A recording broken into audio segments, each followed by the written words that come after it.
just a little bit about me, because, you know, usually you expect an introduction. Not that it is about me, but so you will know who's talking to you. My name is Nyania Linda Musu Morris. I hail from the country of West Africa, Liberia. Left during the Civil War, and I've been living here for the past 13 years, 10-ish years. Stopped counting after the 8th. So it's great to be here. Who would have ever thought God would raise somebody from Liberia who would be speaking to you on the 19th of April, 2014. It's amazing, His providence. I like to hold my mic. So open your Bibles. I'm going to take you not through the entire chapter, but just the first 4 verses. And then we're going to skip down and read verses 19 through 21. And before that, let's pray. Lord, be with us even now. Amen. Amen. The Bible declares that in the days when the judges ruled in Israel, a severe famine came upon the land. So a man from Bethlehem in Judea left his home and came to live in the country of Moab, taking his wife and 2 sons with him. The man's name was Elimelech. His wife was Naomi. Their 2 sons were Malchon and Chilion. They were Ephrathites from Bethlehem in the land of Judea. And when they reached Moab, they settled there, or they dwelled there, or they stayed there, or they remained there. That is significant. Verse 3 says, Then Elimelech died, and Naomi was left with her 2 sons. The 2 sons married Moabite women. One married a woman named Oprah, and the other married a woman named Ruth. But about 10 years later, both Malchon and Chilion died. This left Naomi alone without her 2 sons or her husband. I went down to verse 5. Now skip down to verse 19 through 21. It says, So the 2 of them continued on their journey. When they came to Bethlehem, the entire town was excited by their arrival. Is this really Naomi? The woman asked. Don't call me Naomi, she responded instead. Call me Mara, for the Almighty has made life very bitter for me. I went away full, she says, but the Lord has brought me home empty. Why call me Naomi when the Lord has caused me to suffer and the Almighty has sent such tragedy upon me? I am going to pray one more time. God, I just simply ask for your presence, because it's all that will make a difference here. I ask that if they don't hear anything else from me after that point, that they remember Jesus. In your Son's name I pray, amen. Amen. The title of my sermon is Got Milk. The National Milk Mustache Got Milk campaign was launched in 1993, and it became one of the most recognized and respected advertising campaigns ever having earned a place in advertising history. Known as the umbrella campaign for print, radio, and TV advertising, the Got Milk message is one that was on everyone's lips across the U.S., and that's literally. Since its inception, this fun and compelling message has helped boost awareness of the nutritional aspects of milk and was the impetus to expand the availability of milk to more consumers than ever before. Being concerned with the long-term decline in milk sales and the lack of nutritional consumption in the American diet, Daniel Vitalis, a traditional and wild food expert on a documentary called Hungry for Change, has this to say. He says, the problem is we're not eating food anymore, we're eating food like products. They're adorned, they're made to look better and smell better so that people are attracted to them. People are overfed, he says, but they're starving to death. Their cells, he says, are not being nourished. And lastly, he says this, and you want to catch it, he says, we feast, but we are always in a famine.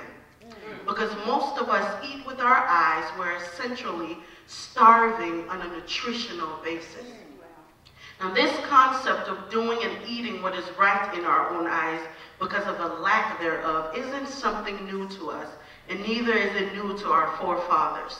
For the story of Ruth begins with a story of wanderers from God, a strange but not very sad and not very out of the blue commencement. For it follows a common story in God's word and human experience. For if you follow human history, you will always notice that we are always straying and wandering away from God, and we are always hungry because we are always in a famine. Now, our narrative begins like this. It says, in the days when the judges ruled, there was a famine in the land. Now, I must pause here to ask the question, what was happening the days the judges ruled?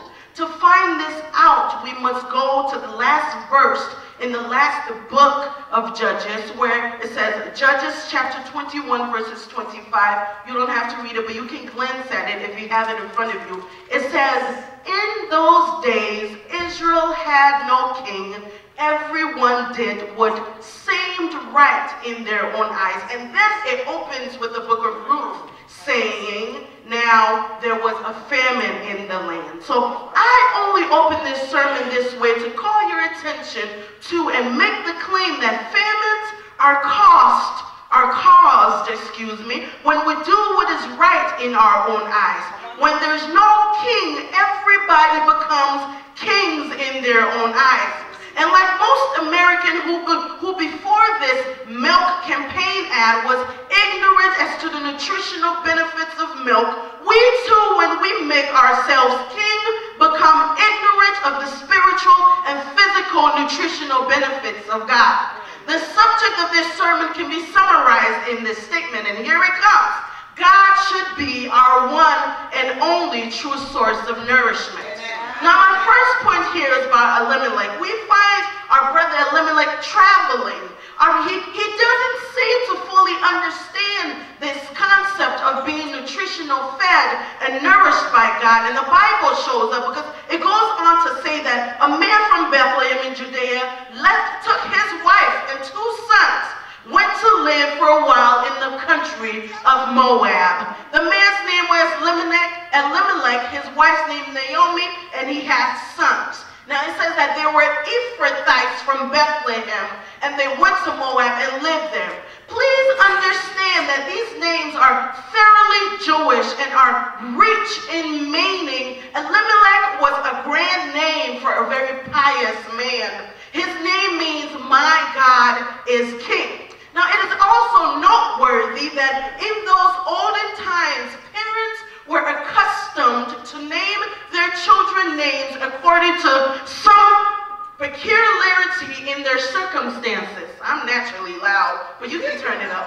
Or in the found hope that the special virtue, parents name their children names in the found hope that the special virtue implied in the name might be developed in their children as they grow. So Isaac's firstborn is Esau because of the redness of his skin.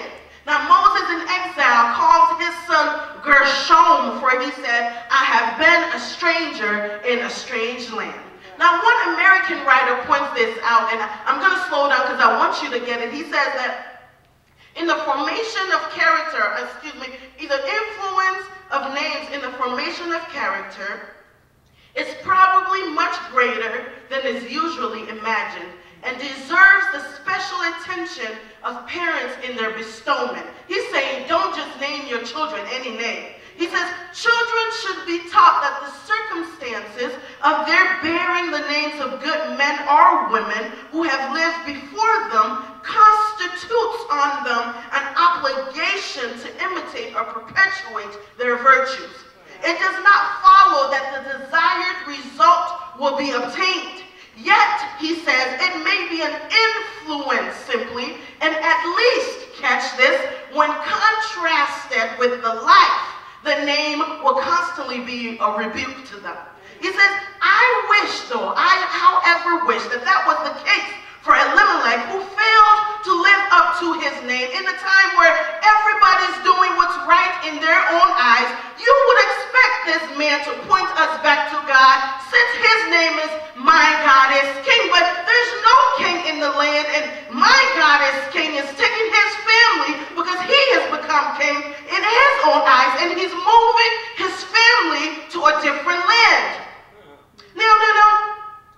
Now, correct me if I'm wrong, but nowhere in this Bible could I find a divine directive from God to Elimelech, telling him to move. No divine directive like his forefather Abraham, because Abraham, when you read the story, is called from Haran to Canaan by God. Moses is called from Midian to Egypt by God. Jonah is called to Nineveh by God. The disciples are called by God to follow him. The Israelites are led out of Egypt into the wilderness by God. But nowhere does the Bible inform me that God gave any directives to Elimelech. No angel are sent by God to Elimelech, as with Sarah. No angel stopped the way like Balaam. He simply got up and moved because he felt like it. I don't know about you, but that does not look like my God is King. Now, given his present circumstances, he felt like it was the right thing to do. There was a famine, and he was looking to be filled. His family needed food. He needed to be nourished. And hey, after all, there's no king in Israel, so I'm going to do what's right in my own eyes. But if you look at this story, you would be so quick to judge this man, because I was very quick to judge this man, until God made me stop for a second and look at the verse a second time. Because when you look at this story, you see that he left Bethlehem, where he was told by God to stay, but Bethlehem, where his people are, and he went to a strange land. I'll tell you about this strange land in a few. But I was so quick to judge this man at first glance, until God told me something last night. He says, you go to Moab every day, Linda. He says, you don't need to journey too far to enter into Moab. Because many of us, he says, in our quest for nourishment, end up in Moab every single day. He says we get into Moab when we get to the point where we start to believe that dress styles and possessions and positions and financial accumulation and articulation and education, when you think that it makes you better than somebody else, you're in Moab. He says when you look down at others and pop your nose at others and talk bad about others in the church, he says you've entered Moab. It's not too hard to get into Moab, because when we begin to judge, we fail to understand that what makes every one of us in this room the same is not the uniformity of our dress, not the uniformity of our hairstyles, it's not even what's in our bank account. What makes us all common in this room is that the only way we could get here is because somebody died, his name is Jesus, and now we have grace. So I can't ever sit here differentiating myself from who I'm next to because of what I think about their sexuality or their status or their hair or their skin color. But what makes us all the same is that we all got here by grace. So don't be so quick to judge this man, he told me, because you look just like him. You're just like Elimelech. You travel into Moab every single day. Now, verse 2. Verse 2 says, There were Ephrathites of Bethlehem in Judea. They went into the land of Moab and continued there. But Naomi's husband died. Now the Bible, racing to get to the point of the story, which is Ruth, felt no need to further go into details about this man's life. It simply sums his life up in 3 words, one simple statement: he continued there. And the beginning of verse 3 says he died. Now understand that Bethlehem means the house of bread. And the Moabites were descendants of Lot through incest. So you're leaving the house of bread to go to a land of incest, hoping to be nourished, hoping to be filled. So the Bible feels here in this instance no need to tell you more about his life, because the story isn't about him, but rather I'm going to it sums his life up in 3 words. He continued there and then he died. Mercy. Let me pause to say that sometimes going into Moab or journeying into Moab often means continuing in Moab or settling in Moab. You see, many have settled in Moab when they choose to settle in their sins, to leave Bethlehem or the house of bread or the bread of life and go searching for solutions to their famines. He said, many are much like Elimelech, who instead of going to God end up changing their location, always thinking that the grass is greener on the other side, only to find that it's not. They end up continuing in Moab and meeting their spiritual and sometimes, sadly, their physical deaths. Now understand also that when you're in a famine, there's absolutely nothing growing. So there's nothing being produced. What are you saying, Linda? I'm simply saying that sin stops your growth. Sin stops your physical. Sometimes sin stops your spiritual. Some sin stops your emotional. Sin stops your social growth. Sin stops. It just stops you. It causes spiritual and physical famines. But instead of us obeying the voice of God and staying where the bread is and dwelling in the land of bread, the house of bread, we end up going to land of incest and land of sin and land of pornography and land of sin and a land that does not look anything like him. Because we're king in our own eyes, we run and we hide. Now God asked me a simple question. He says, what are you doing in your environment to stop famines, to make things grow, to bring back moral conduct into the world, to bring growth back into your spiritual and physical life? What are you doing, Linda? Are you going home on Sabbaths and ignoring God's divine directives as given in Matthew 28:19? He says, are you going ye therefore into the world? Are you bringing people back into the church? What are you doing? Is it Sabbath lunch for you and then sleep for you later on? What did you do during the week to bring people back to the world? Are you only dressing up and coming to church? Is that it for you? Are you only getting fed and fed and fed and there's no outlets for you? Is that it, Linda? I had to be truthful. I said yes. That's what I do. But now the first thing in changing is first recognizing your problem. So I recognized that that's what I do. So what I did was I got involved in a church last year. And I've been there ever since. But it's much more than that. It's bringing back people that are in captivity, excuse me. It's bringing back those that are lost, bringing back those that are in sin. Now the Bible says in Hebrews chapter 2 verses 10 through 13 that, and I'm going to paraphrase, but you can read it. It says, Jesus was crowned with glory because he suffered the process of bringing many sons to glory. You can go back and read it. It's much longer. I only paraphrase this. So Jesus was crowned with glory because he suffered the process of bringing many sons to glory. So it's glory then, in my understanding of it, to bring redemption to men. So we are gifted, the Bible wants us to know, to to redemption and nourishment. We're gifted to take people out of famines and fill them with the bread of life. We are gifted to bring good news, the gift of redemption. So he says that when you walk around talking about the glory of God on your life, the glory of God that keeps blessing you, and if you can't point to anybody who's been redeemed because they know you, then you ain't got no glory. Speak the truth.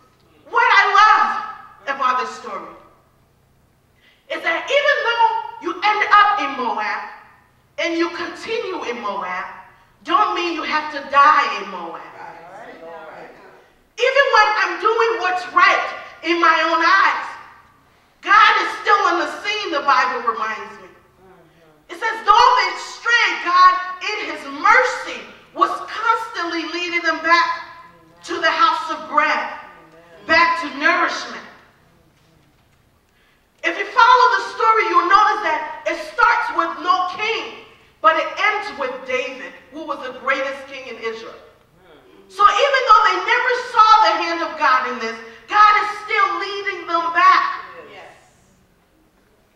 I think it's safe then to say that God used calamities to bring us back. Because verses 19 to 21 says this. It says that now the two of them went until they came to Bethlehem, and it happened when they had come to Bethlehem that all the city was excited because of them. And the woman said, "Is this Naomi?"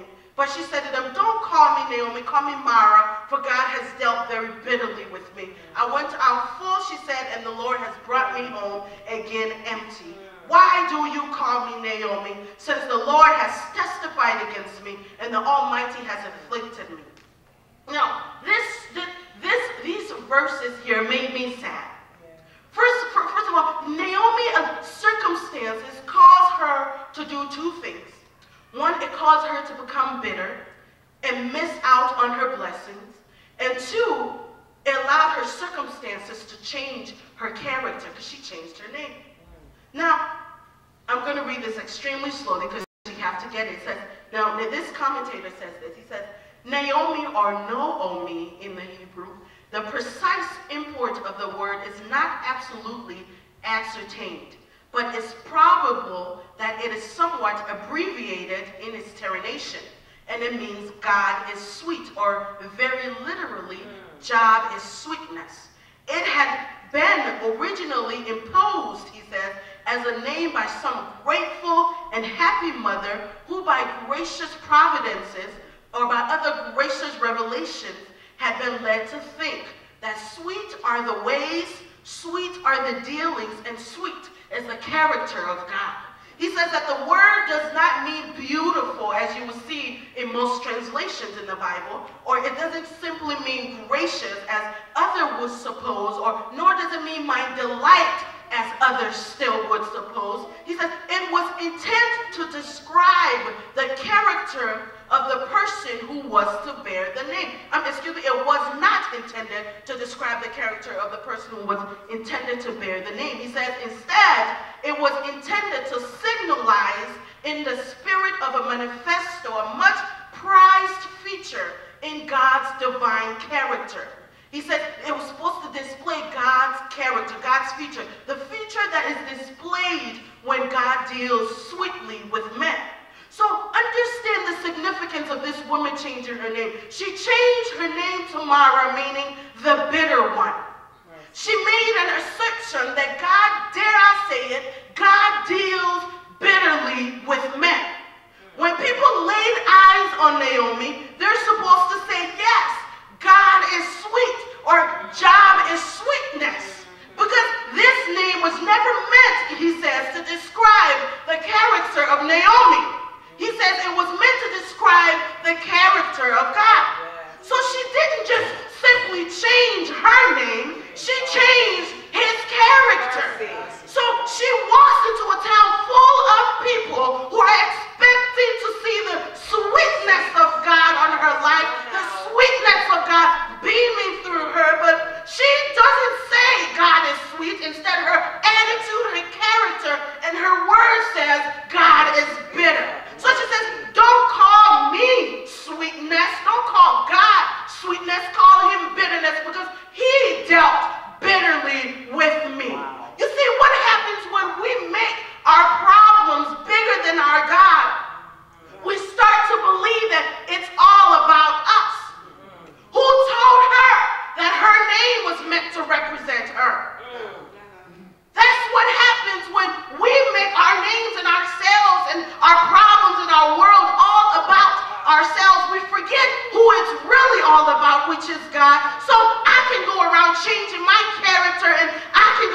changing my name because it's my name, not God's. I'm not meant to represent God, so I can do whatever I feel like because I'm king in my own eyes. So Naomi going around changing her character, changing her name, and instead of reflecting God, she's not anymore because God has dealt bitterly with her. He took her sons, he took her husband, so it's his fault. My friend this week, L'Oreal, she was here to preach a few weeks ago, but I was struggling some months back, and she explained this to me. She said, Linda, how is your devotional life? She said, how is it? Are you helping people? Are you in the community? What are you doing? So I described my devotional life to her. It wasn't that strong back then, but every once in a while when I fit a devotion in, I did it, and I did it real good. She was like, really? So it's about you, huh? I was like, no, not necessarily, but I feel like God's not listening. This was months back. I mean, there's just sometimes you go through the valley and you feel like he's not there, he doesn't care, he don't want to listen. And she described to me, she said, almost about 70% of your life is going to be in the valley. I'm like, what?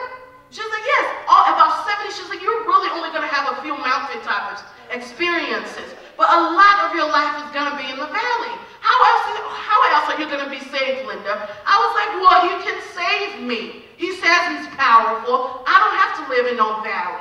But she made me, in 30 minutes described the suffering of God with me. She went through the entire Passion Week, and she explained what it meant. And let me just pause here. I don't have time to go into everything, but I want to admonish you and encourage you to study the passion of Christ, to study the Passion Week and understand why you're suffering. It's not simply because God hates you and he just wants to beat you down.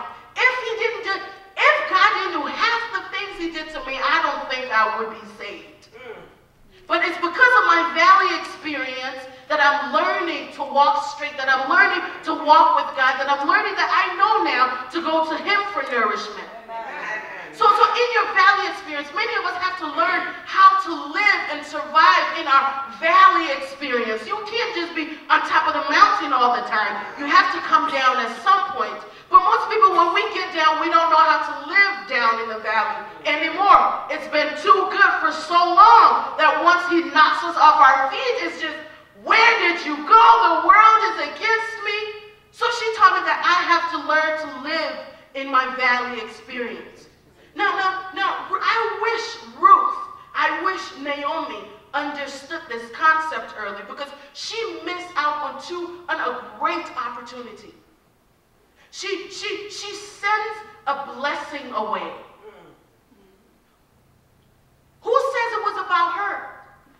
This daughter-in-law of hers comes to her and says, I want to go with you. She says, no, you can't come with me. As a widow, she needs help. But because she's so stuck in her own state of mind, she's sending away a blessing.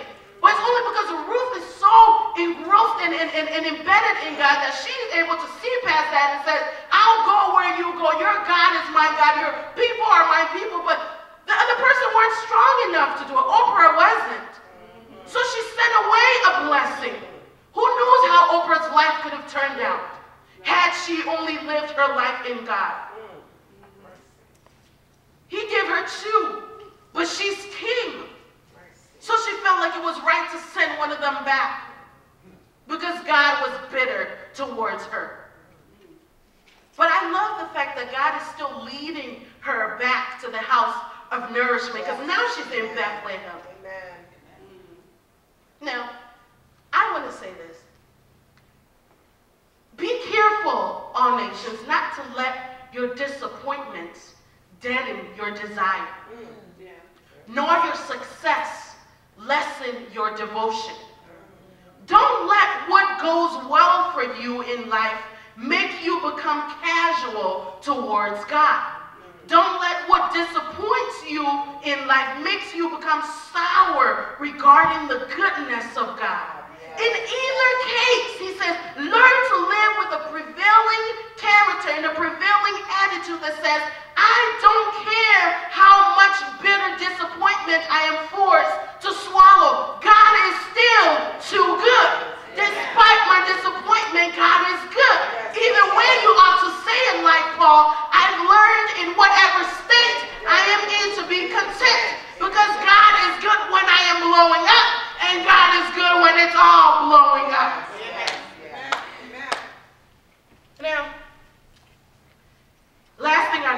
this story is how she refers to God. She calls him the Almighty, El Shaddai. Two things grabbed my attention. The fact that she refers to God in the first place, being a man. And the second one, how, as stated before. But first, before you understand that, you have to understand the context. Back then in the Old Testament times, there was no clear belief or concept of the devil or Satan as we have it. There was a concept of good or evil, but no devil. When things happened to people, they cried out to God. The Bible says it many times. Every time the Israelites were captured, because they sinned, they would cry out to God. God would rescue them. They would sin and they would cry out to God. They were always crying out to God. The word used for Satan, or what we translate as Satan, the devil, in the Old Testament wasn't a name attributed to the serpent or the devil as we know him. The word Satan in the Old Testament simply means adversary. Now, the word appears in many other places in the Old Testament, but it was never translated into the English as Satan. Sometimes this word was even used to refer to an angel of the Lord. One clear example of this is Numbers 22:22. The Hebrew word says it's shatan, block the way of the donkey's path. So it's where Balaam and his donkey are going, and there's an angel that's standing in the way, and the donkey starts talking, but the word that's used for angel is shatan, that the angel of the Lord shatan the way of the donkey. So it's not only used to describe Satan as it is now. It just simply means adversary in the Old Testament. Now, but what I wanted to say based off of that is that you would expect this woman to yell at or to scream to the devil or to hit him, to tell him how much she hates him, like most of us do. In Liberia, in one country, we have this song called Satan Go. We would just sing it for hours. Like, Satan go, Satan. And then somebody would respond, we don't want to see you now. And we start dancing in the church, meaning we don't want to see you here. So Satan go, Satan go, Satan go, we don't want to see you here. We'll spend hours singing a song to Satan. I don't understand. I mean, yes, it says we don't want to see you here, go away. But it baffled my mind as to why we would spend so much time wasting our energy on somebody that has no power anymore. But yet we make up songs and we sit in our bed, devil, you won't have your way with me today. I'm the Lord, and devil this and devil that. Why do you care so much? And I love that, because even when Job went through his experience, he didn't sit there for a second to say, God, why? God, why are you doing this? He said, he didn't say, Satan, get away, Satan, get away. He said, God. So these examples are there for us to follow. The devil shouldn't have so much control over us. Now, the second thing I stated before was that gets me is how she refers to him. She calls him El Shaddai. Now, keep in context that this is a woman searching for nourishment, looking for spiritual and physical bread. She uses the word Shaddai, a word that speaks of might, in relation to nourishment, in relation to strength, in relation to power, in relation to sufficiency.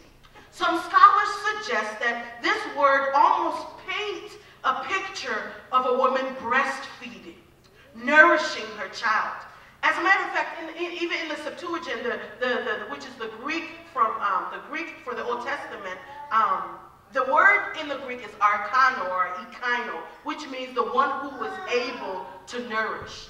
Now, the one who is able to strengthen. So we find in God's name, El Shaddai, the characteristics of God, which speaks of a God who is able to nourish. So she recognizes here that the only true source of nourishment is in God. Even though she's bitter and she just threw his character away out the water, she said he deals bitterly with men, but yet she still recognizes that El Shaddai is her only true source of nourishment. Even when we go through things, there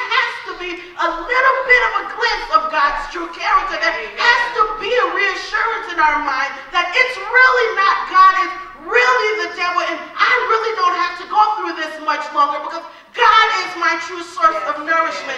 I am humbled by the fact that this woman who just lost her husband also and her son, who in almost one day went from having everything to owning absolutely nothing, still testifies to the goodness of God and can still call him her El Shaddai, the all-sufficient God, her El Echad, the one God, her El Enai, the faithful God, her El Amet, the God of true, her El Sadiq, the righteous God, her El Elyon, the most high God, her El Olam, her God everlasting, her El Roi, the God who sees her, El Yeshua, the God of the righteous people, her El Gibor, the mighty God, her El Daot, the God of knowledge, her El Hagadol, the great God, her El Hakavot, the God of glory, her El Hakadosh, the holy God, her El Hashemayim, the God of the heavens, her El Hayai, the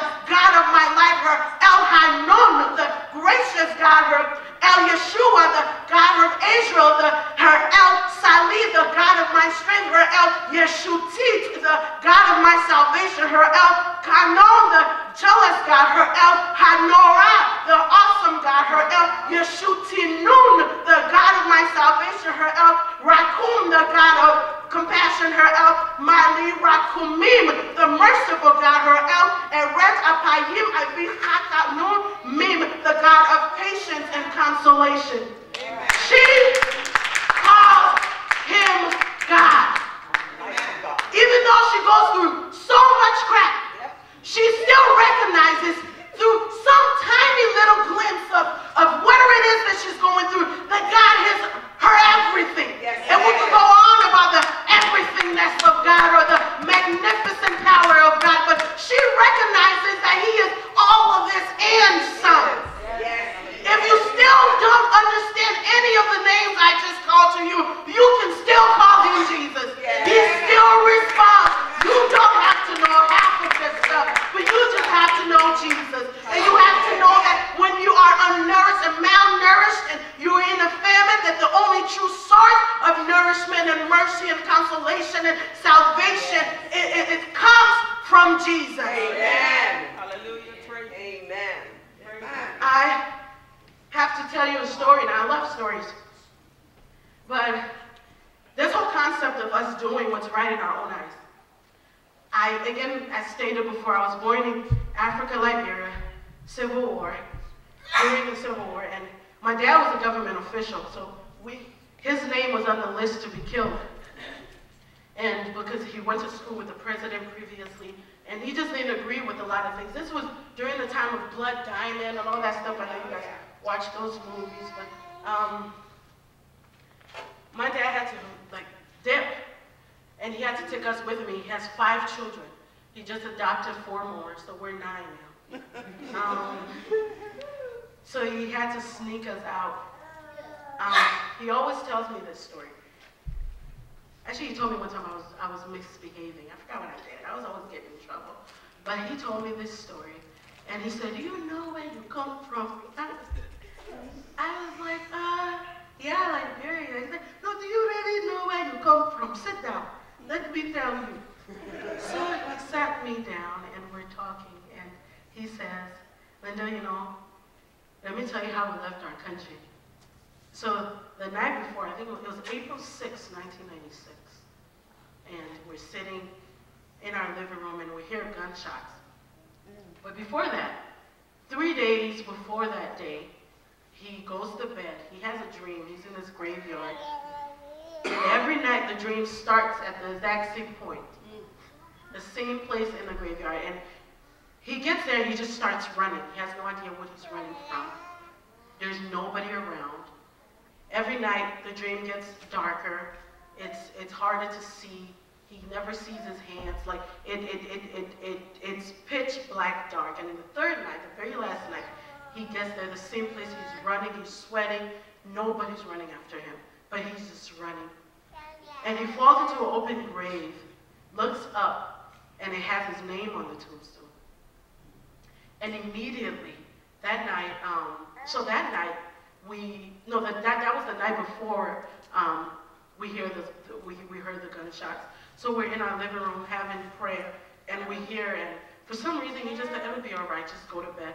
So he went to sleep, and an angel woke him up. He says, somebody touched him and was like, get your family and go.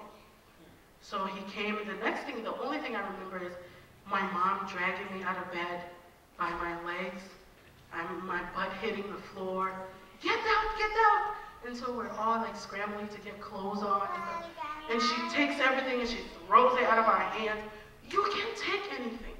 So all we left my house with was the clothes in our bags and a wheelbarrow full of food. We walked and walked for days to my grandmother's village. But when we finally got there, my dad heard on the radio, was listening to all the places that the rebels attacked. And it just so happens that the very morning, it was about maybe a couple minutes after we left my house that it was attacked. My entire village, our town was taken down, and they took everything and killed all the remaining people that was there. And so had we wasted time by a few minutes, I probably wouldn't be here. But I look at stories like that and walking for days and seeing babies being thrown in rivers and mothers giving up their children because they can't feed them. So they leave them on the side of the road. And I'm just, God, what was so special about me? But yet him taking me through the story of Ruth, I was just like, you really are awesome.